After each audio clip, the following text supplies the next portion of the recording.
Today we are not going to sweeten the truth. The agricultural crisis in Miami-Dade did not fall from the sky. It has responsible people, it has names and surnames. It is the result of decades of abandonment, of decisions made by our alleged local representatives, from the commission to the mayor's office, and all those who prioritize developers over farmers who are the ones who bring the bread to our table. 2025 is the year in which agriculture collapses, because that is how those in charge in the county have allowed it.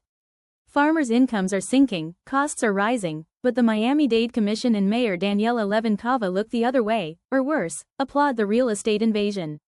Why do farmers throw the towel? Factors that force farmers to leave their lands in 2025 are unsustainable production costs.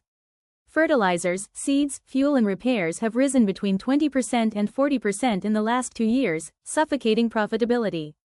Falling sales prices. The prices of crops and agricultural products continue to fall due to international competition, cheap imports, and excess global supply. Artificial subsidies and temporary aid. The alleged rebound in income from the countryside in 2025 is due to extraordinary federal subsidies, not to real improvements in the market or in sales conditions. Implacable pressure from developers. The value of agricultural land exceeds $2 million per acre in Miami-Dade areas. Farmers receive impossible millionaire offers to reject due to so much real estate pressure and lack of institutional protection. Aging and lack of generational relief. The average farmer is over 58 years old. Without incentives or support, young people prefer to sell the land rather than continue an increasingly unprofitable activity. Impact of climate change and hurricane disasters. Floods and plagues such as greening have destroyed crops and raised risks. Many producers are left without margin to recover.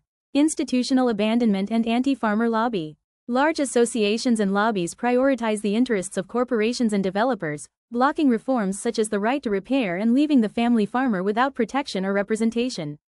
Debt and credit restricted access. The difficulty in obtaining loans with reasonable rates, coupled with high interests, leads many farmers to bankruptcy or forced sale. Meanwhile, in Miami-Dade County, commissioners such as Keon McGee, Daniel Cohen Higgins, Anthony Rodriguez, Oliver G. Gilbert and their colleagues are opening the door to more and more urban projects.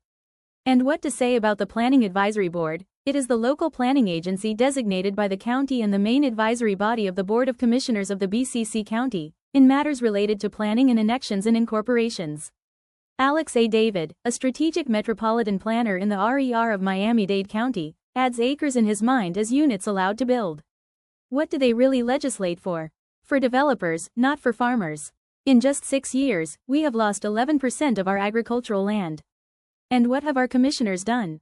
Facilitate reasons, look the other way while the big interests sweep the field, and the families are expelled from their lands.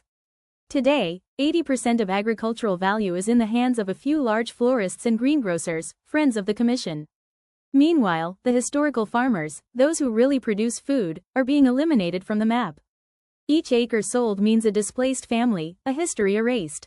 But for the commission and the mayor, the important thing is to cut ribbons in new affordable housing projects, which is just a slogan, and pose for the photo. They don't care about human drama or the destruction of our agricultural culture. While the Farm Bureau and the big lobbies block essential laws, developers finance the campaigns of our commissioners. Thus, the commission and the mayor have made the county a paradise for the speculator and a hell for the family farmer.